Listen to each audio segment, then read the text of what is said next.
Hello. Let me just make sure everything gets going here and the whole stream gets pushed through the pipe because there's a big long delay, but hopefully you can hear me okay. It looks like everything's fine on this end. I think we're good. Well, I'm back. Hi, gang. TGIF, as always, except for you, Mike O'Halloran, down under. Good morning, mate. Right? Yeah, I just got word in it. They say you can hear me. That's good news, and hopefully that too. So, yeah, glad everyone's joining me. This ought to be a good one. We're going to go through a couple fun things I'll explain here in a minute. But like I said, good morning to those of you in Australia. Good afternoon, TGIF, to all of you in the States, and good night to all of you in Europe that are watching. So I want to give out a shout out to a friend of mine, Micah Trusty, who I think is watching too. I ran into him this morning, and so hi, Micah, if you're there. Listen, on today's show, do you call this a show? What do we call this thing? Live stream? On today's live stream, maybe? On today's pseudo lesson.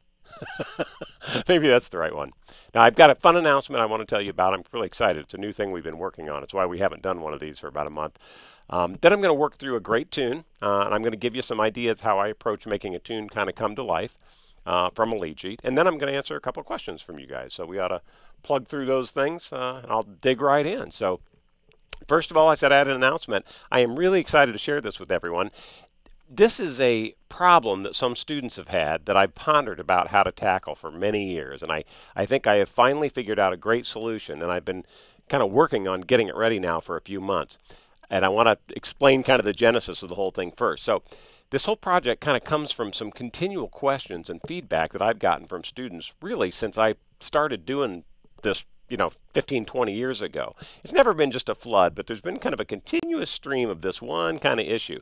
And the issues the students were having were all related in some way to just simply not having the finger dexterity to play what they were wanting to play, right? I mean, these things had absolutely nothing to do with understanding the music or the chords or, figuring out the lead sheets or any of kind of the theory, fun teaching stuff that we do all the time in the course. Instead of that, this was just like 100% a case of a physical limitation that was just caused by not having enough time at a piano yet. It's kind of a funny, although it sounds a little contradictory, but it's kind of a luxury due to the way that I teach and the way we learn how to play using the chords and all, that quite often, like beginning students' understanding of how to play things that sound good, coupled with the motivation that they have when they're playing in our styles, it creates a situation where kind of your brains and your ears are ahead of where your fingers are in a lot of cases.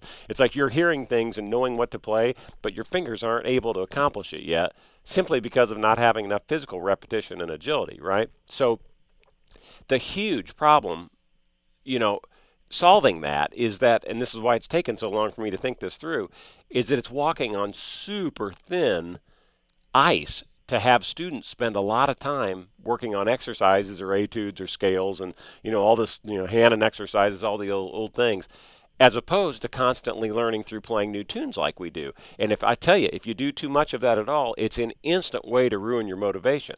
I mean, I'd be shocked if some of you watching this right now aren't kind of shaking your heads, remembering that that's what caused you to bail and quit taking some lessons sometime previous to now, right? But so because of that, I've always had this giant conflict or concern with how best to help a student that needs some help with nothing more than finger aerobics, right? Just pure physical stuff. Well, I am super confident that I've got that solved, and here's the solution. Here we go. I've got a new series of videos for everyone called Take 5, Your Daily Piano Workout. And I'm happy to announce we're going to be posting them here on YouTube. They are totally free of charge for anyone to take advantage of, student or non-student. So here's the idea.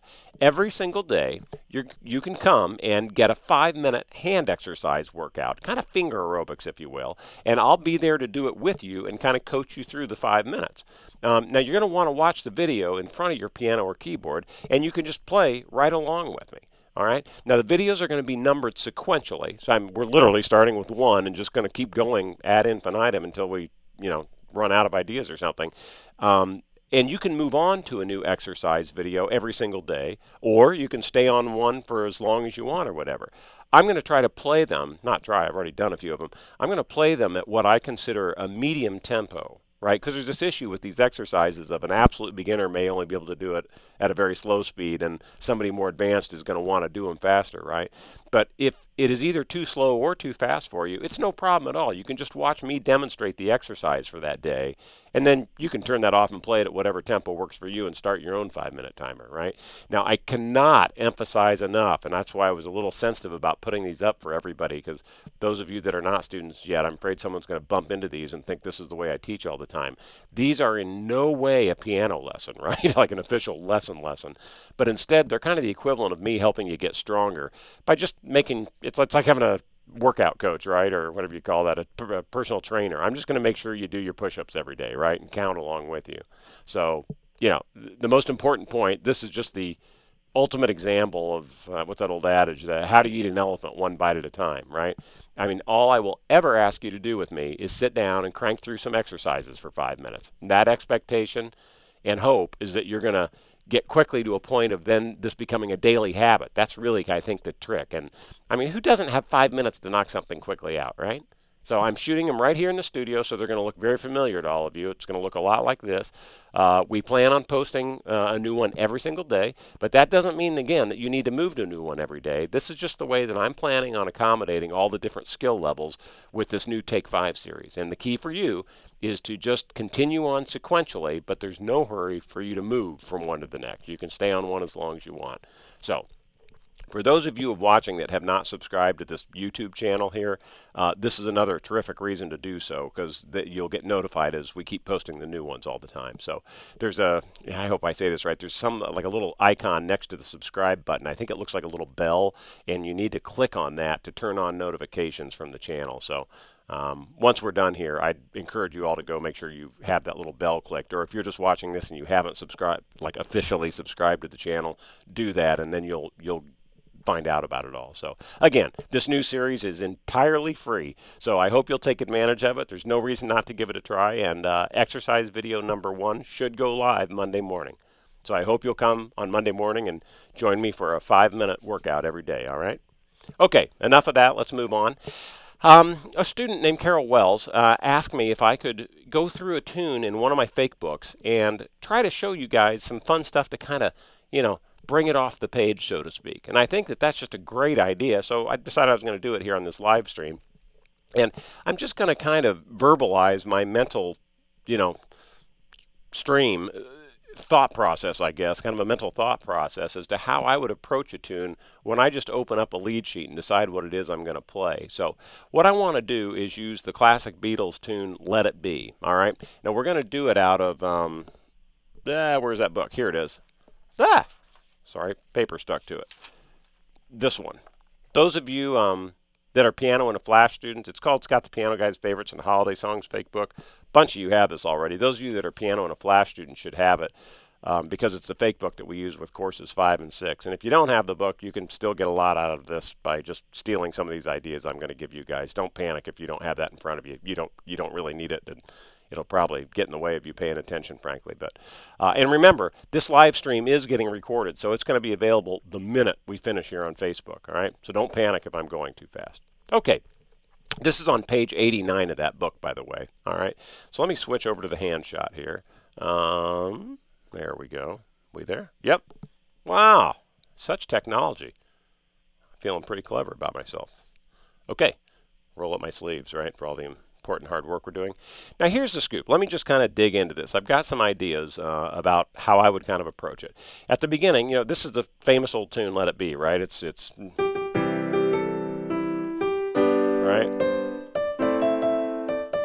It's that tune. So what I probably would do first is just kind of work through the chord changes to make sure that the chords aren't going to give me fits, or even more than that, it's to kind of bring the chords back to mind mentally with the, like, you want to get the tune top of mind. That's probably the better way to say that, right? So you want to think, okay, what are these, and what key are we going to be in? And by doing that, I don't want to immediately go to the melody. I want to think, oh, I already know this tune, right? I just need to think through the chords that are in it. So what I would probably do at the beginning, is, yeah, just play through and make sure I'm straight with it, the tune's all right. So when I find myself, that's a C chord, G chord, and by the way, I say it every time, please don't think I'm some strange mutant because my fingers tuck back. I've gotten good at doing this over the years so you can see what I'm playing. So I really don't tuck my fingers back. So anyway, C. Right? Da da da da da. Maybe you just want to hum along with it. Your Mother Mary comes to me. F chord. This is all pretty easy chords, like most Beatles tunes, frankly, which is a good thing.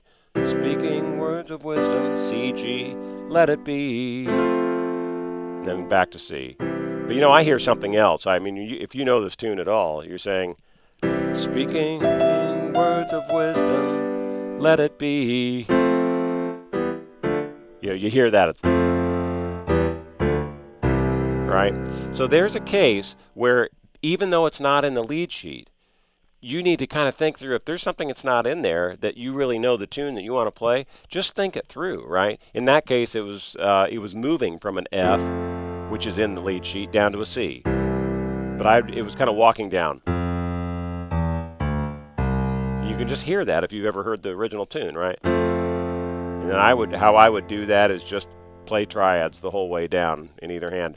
F, E minor, and I know you purists, it's probably a C inverted, but I'm just trying to make this easier. So it's F, just move down one note at a time. Okay? So that's one thing I'd go through. So we're kind of straight, we're going to use that. And in my arm of darkness, she's standing right in front of me, speaking words of wisdom, let it be. Then it does it again, probably. And then you've got that, let it be, A minor. That E minor slash G, a slash chord for any of you who don't know, it means you play the chord that's on top. So you play an E minor, or I'm going to invert it, and you play what's to the right of the slash, you play that in the bass line. So it'll go from A minor, let it be, right? Here's a G in the bass with an A minor chord up top. I'm inverting it, sorry. I'll leave it that way. Let it be, let it be. So there you go, whisper words of wisdom, let it be. Okay, so you've just confirmed that, well, okay, there's nothing that's going to surprise me in the chord changes, right? And I've kind of gone through it, I've decided to add, or I've thought through what I really want to play versus maybe what's exactly in the lead sheet. Because remember, we say it all the time, right? Like the written sheet music, black dots on white paper are not the law. They're just a guide, kind of an outline for you to start playing from, which is what we're doing here. Okay, so to begin with, I would probably think through kind of our traditional style, which is playing a chord in the left hand and a melody in the right. You can kind of move up. This is my middle C, and normally we'd be playing in this area. Try coming up an octave. Let's just try kind of a soft, kind of a sensitive version. It's a great way to play slowly and kind of get it underhand. Okay, thinking about the melody line. So.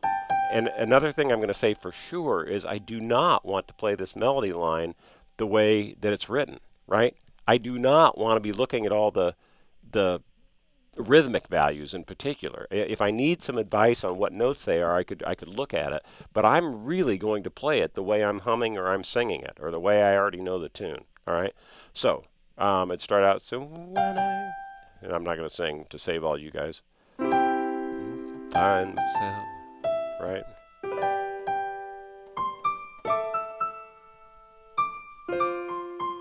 You know, you'd play it the way you would say it, right? Speaking words of wisdom, which is not the way it's notated, right? But that's the way you would play that. Speaking words of wisdom, let it be. Okay? Here's a nice idea, a little trick. When you're playing up to really keep it open and just make this really sensitive open sound, take the middle note out of the chord. Just play the root and the fifth, the two outside notes. It's this really open sounding thing. They call that a power chord for guitar players, but it's kind of a nice trick for us when we play up high. So like,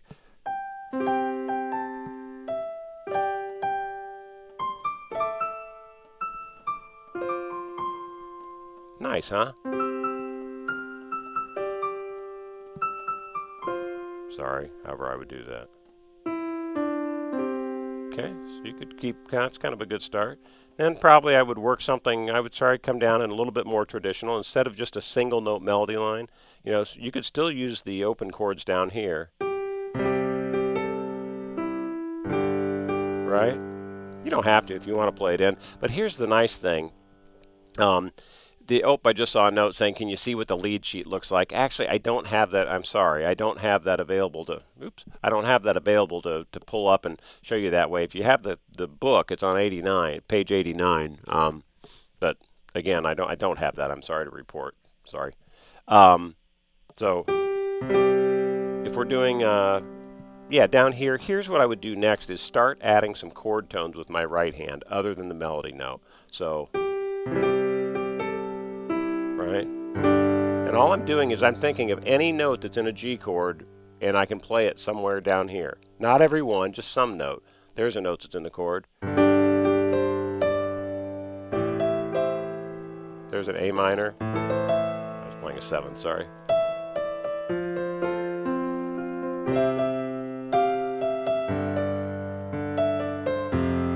Right? Gonna fit that in there somewhere. Okay? So let's keep going on that route where we're gonna kind of fill in some right hand tones, right? Right? Something like that.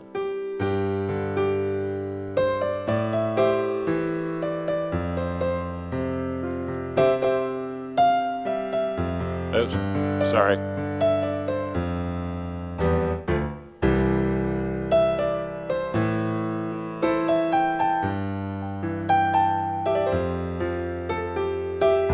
So, so what I'm doing there is that what I started doing is actually the next step I was going to get into. Sorry, I got ahead of myself by one. Now what I would start thinking about is your left hand, instead of just being a chord hand, being a bass player hand. And this is probably, and this is always kind of it's kind of the mix between the pure solo style, which is chord and left hand, melody and right, and pure accompaniment style, which is just chords and no melody and like a bass note in the right. This is kind of halvesies in the middle here. But what I'm talking about is starting to think with your left hand. Your real job is to kind of be like a bass player. Boom, boom, boom, whatever it might be. Just think how that would sound like. So, let it be, let it be, let it be, let it be. The words of wisdom. Let it be. You know what I mean? You just imagine what a bass player would play, and it's almost all roots, and sometimes you're kind of walking between the roots, right? And that's what starts to give you some tempo, right, and some kind of rhythmic interesting. When I, right? Speaking words of wisdom, let it be. Right? So that's kind of the primary function now, and your right hand has gone more to chords. And if you are not going to be singing at all, you really have to focus on getting every melody note played. But the reality is I think most people are going to be doing this tune as kind of an accompaniment, which then takes us kind of the next step, which is, okay, I'm going to be playing chords with my right hand, or chord tones is probably a better way to put that. And I'm going to be playing predominantly roots with my left hand to be a bass player, and I might fill in something down here as well. Right, so it'd be like, when I find myself.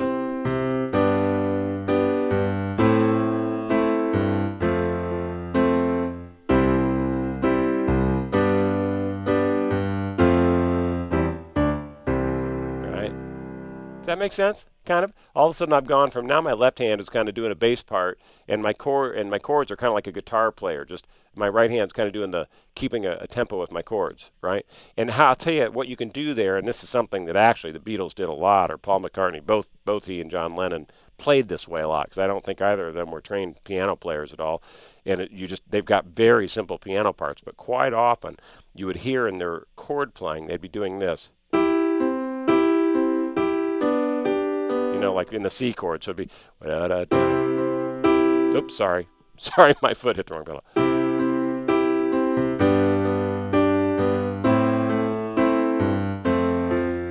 So all I'm doing is taking whatever the chord I would have played, and I'm playing the top two notes together, and then the bottom note, right? So,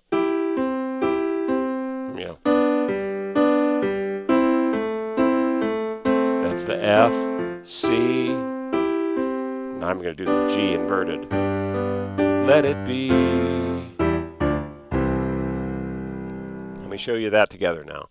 If you see me opening up, I'm just playing octaves to make it sound fuller. When I find myself in times of trouble, Mother Mary come to me, speaking words of wisdom, let it be. Right? And in my hour of darkness, she is standing right in front of me. speaking words of wisdom, let it be. Let it be, let it be, let it be, let it be. Whisper words of wisdom, let it be. Right? Something like that. I'll apologize for my singing, but I was kind of at that point where I needed to do that, right? Now, something else, the final thing I'll say about this is, I'm just kind of doing this as probably kind of a almost sarcastic thing to do because well, I say that, it'd probably sound fine. There are times when you want to kind of break a tune that you normally hear one way and try to get a little bit different feel, like a rhythmic feel. And, for example, on something like this, I could do it, a little, I'm going to say the word funky, and it's probably the wrong word to use, but a little more rhythmic, instead of like most of the stuff coming down on eighth notes or quarter notes, like, right, 1 and 2, and let's think about a pulse going twice that fast. And what happens is your notes whatever you're playing, you can do it, but they need to fall somewhere on that grid. Imagine a grid of, in this case, 16th notes. So, right, that kind of a thing. And so what it sounds like, you'd be like,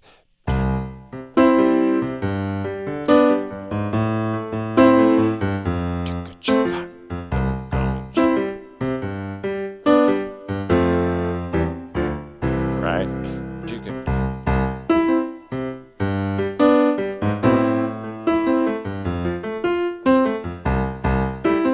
Now that sounds so complicated, but I'm just playing chords. I'm just maybe separating. Let it be. Let it be.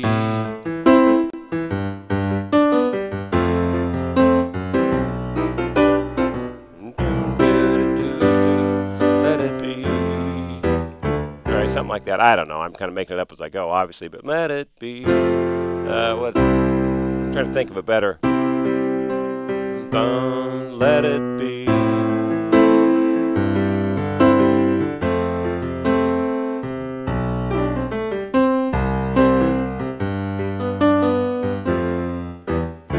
I don't know. I'll kind of move off there. But point is, no matter what the tune is, you're going to have these chords, and they're going to keep coming down the pike, and you're going to have some melody, or you're going to be singing along with it. And it's awfully fun and kind of freeing, and it's really the beauty of playing in this style, to say, you know what, I don't have to do this exactly like I've heard it every time. If I want to noodle around or make it a little more funky or change the tempo or whatever, you can do that. So if that last thing I did kind of knocked you out, ignore me, but I was just trying to give you a couple different answers for all that. So, Carol, I hope that kind of helped what you were asking about, and all the rest of you. If that's something, maybe we should be doing that on these moving forward. It sounds like a lot of people are into this so far. So, that's that. Okay, so enough with Let It Be. Let me move on to a question. I got a question from a student named Linda. So she's a student in the online method, and she said, what's the best way to practice so that I can remember what I learned from one day to the next? I don't have a problem picking out the melody. However, sorry, I was afraid I was on the wrong shot here. Sorry. However, remembering the sequence of chords in a tune, they just don't come natural to me. So this is really a question about memorizing the chord changes, right? So how can I anchor it into my memory? You practice something one day, you can't remember it the next. You're struggling remembering chord changes. So, right? I think first off, I would say know that what you're describing is perfectly normal, right? That's not an outlier issue by any means. And I think when I'm learning a new tune, I spend a decent amount of time at the beginning just playing the chords and working through the melody, singing along, right? Like I don't even play the melody in my right hand. I'm just doing the chords, kind of like we did on Let It Be a few minutes ago. That takes a lot of the brain cycles that would normally be spent fretting about playing the right melody notes in my right hand. And it lets me commit to really focusing on just the chord changes. And I suppose the upside is that it's a really fun way to get the work in, because you're actually playing the tune and you're singing along or humming along, whatever. So it's not the worst thing in the world to sit and do that for a while. And another thing, and boy, this is a little more abstract, so I hope I describe it well, so bear with me. I'm not positive that I could easily tell you what all the chords are in a tune that I'm playing without really stopping to kind of think it through. even though I could probably play you the tune perfectly by just kind of letting my brain go, right? You're thinking, what? What are you talking about? Well, this is so hard to verbalize. The memorizing that your brain is going to start doing as you continue to play. The more you play, the more this happens. It's like a snowball that gets bigger. And again, I know this is one of those trust me things that seems like magic, but again, the memorizing that your brain is going to be doing is it's not going to be memorizing every chord by chord by chord verbatim through a whole tune's chord progression, right? Instead, it's going to kind of connect the dots from like a little pattern or sequence of chords to the next one, right? It's tough. It's like, you get started. It's a difference between saying single words or saying sentences, right? And this may not be a good example because it's just so hard to describe. But instead of your brain, here we go. Instead of your brain just memorizing the changes, something like D minor to G7 to C, right? Just out of the blue. You saw those in a lead sheet. Oh, I got to memorize D minor to G7 to C. What's really going to happen, and it sounds like this, a D minor to G7 to C is this sound. Let me do it down here, sorry. Right, it's D. I know you can't see that. I don't want to confuse you, right? So it's whatever, however you're doing it. Right, any of those.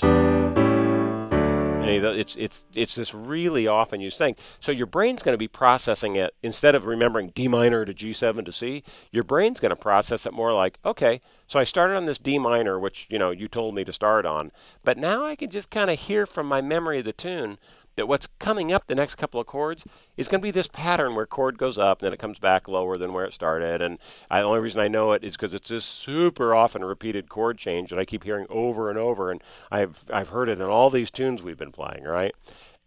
So I guess what I'm saying is, like, you probably don't explicitly know it yet, or maybe you do, and I'm not sure where you are in the method right now, but like that D minor to G7 to C progression, it's called a 2-5-1. And don't sweat it if you don't know that.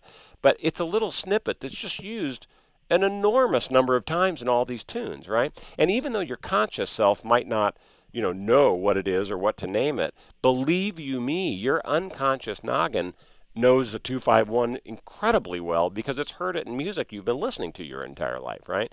It's kind of like analogous to when you speak and you don't necessarily think from word to word, parsing the meaning of each one independently, right? It kind of flows together. I mean, you wouldn't walk up to somebody and say, good morning, to someone, and your brain isn't pondering, oh, let's see, I'm not dead, I'm not in danger, nothing hurts. I think I'd describe that as good. Okay, good.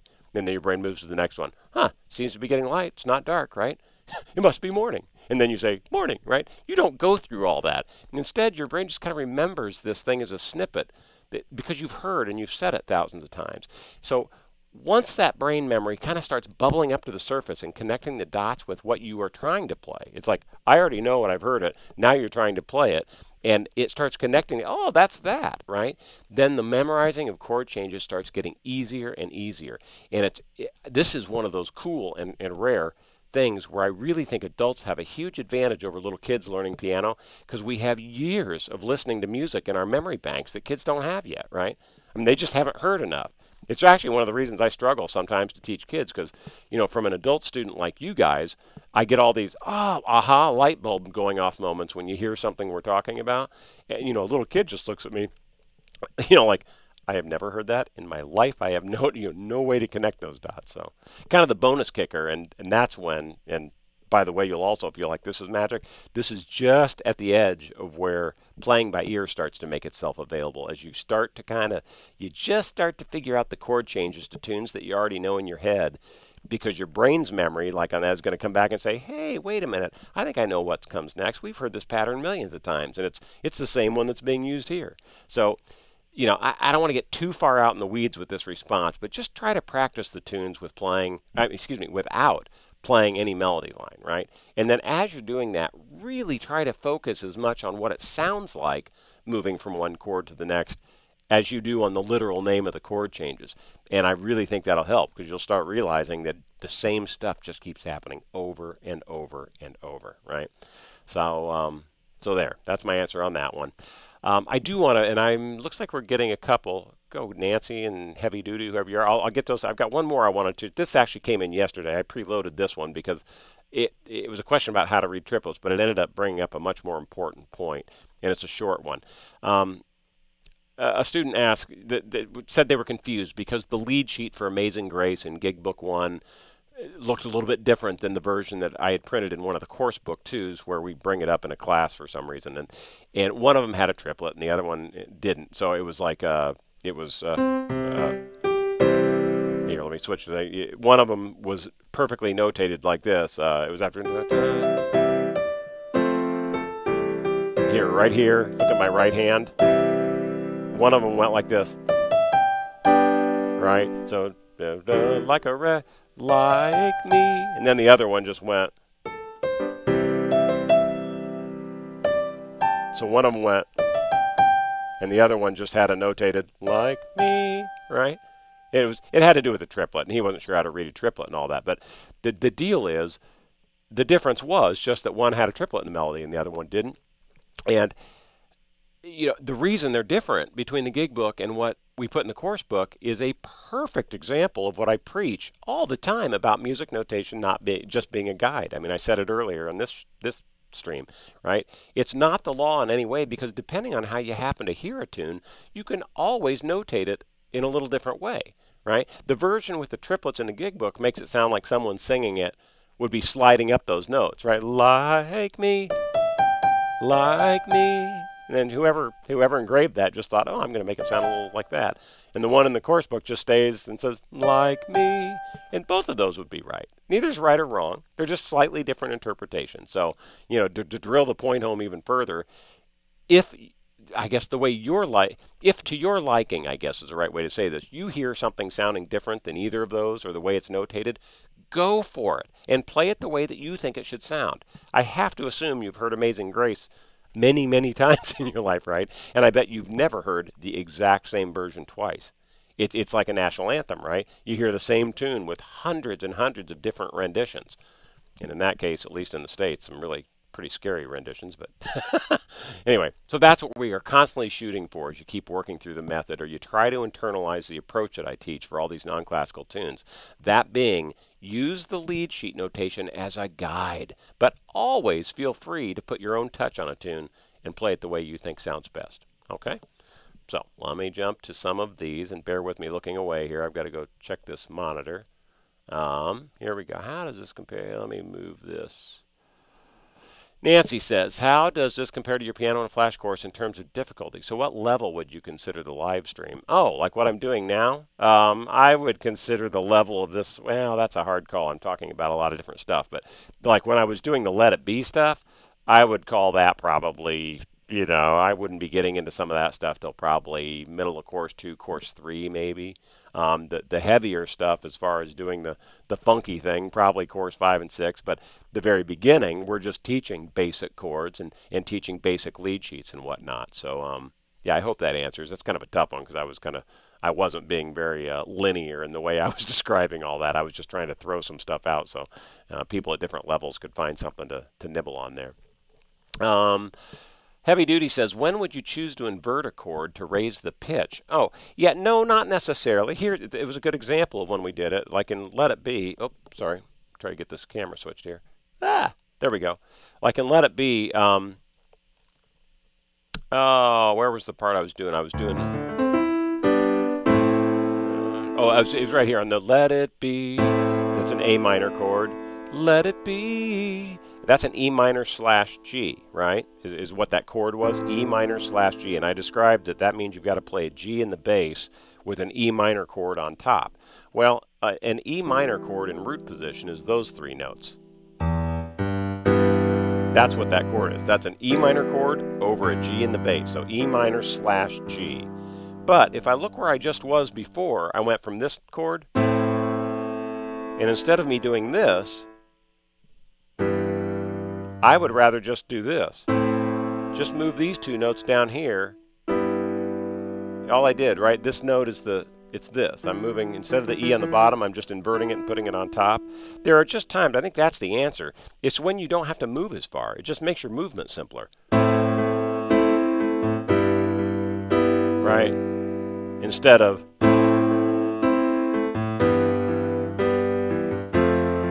something like that. So there are just times that it ends up, you use inversions a lot to just, they actually call it voice leading sometimes, but it's just a chance to not be jumping around from root to root quite so much. The kind of the difference between an absolute beginner's player's sound sometimes and guys that have been playing longer, or gals, people are a little more smooth. The smoothness comes from sliding from one chord to the next smoothly, right? And that's kind of it. The difficulty is at the very beginning, if you're not at a point where you're playing a bass note maybe with your left hand and you're doing the full chord in your left hand, it also, you need to be careful because your ear wants to hear whatever the root of the chord is on the bottom. So sometimes if you start playing a lot of inversions when you're just at the very beginning level, it sounds a little hollow because you're not hearing the root on the bottom. Maybe that's a little more theory than I wanted to get into, but there's the real answer. I think the short answer is use an inversion to just make life simpler. Right. It's just when you don't have to move as far. You know, and sometimes there's like, let me show you this one. Sometimes it's just hard. There are times, like say you're going to play a C7 chord and every note in it. C7 is like this, right? Well, that's kind of a hard, you know, people have a tendency, because your thumb is short, to get up to that B flat. You're like, you can't quite get there. And you're, oh, carpal tunnel, it's never going to work, right? So I always talk about people, just shove your hand away and you can get up to it. But, you know, a lot of people still kind of struggle, and their hands aren't quite as wide, or they think their hands aren't big enough, which is usually kind of a fallacy. But instead of that, if you wanted to invert that, so we have C, E, G, and B flat, right? What makes that easier to play is to put the C on top, because then it fits easier on your hand, where your longest finger, or one of your two long fingers, is the finger that needs to reach up to hit the black note. That's just a little bit easier, more natural blopping hand position than this is. All right, so there's another case for the inversion. All right, so there. So that kind of answers Joe Spinelli. That's kind of yours too, or Joseph, sorry. Best book to get to learn chord inversions.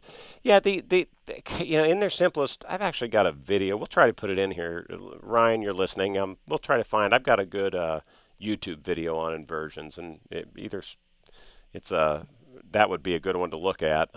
You don't really need a book, because it's just a function of taking a chord and stacking it in another order. You can do that. It's kind of a free thing to do, but always keep in mind what you really want to hear is the root down low. That's why bass players are so important. You hear a band without a bass player, it just doesn't have a floor, right? And that's where you want to do that. So I think that's about it there.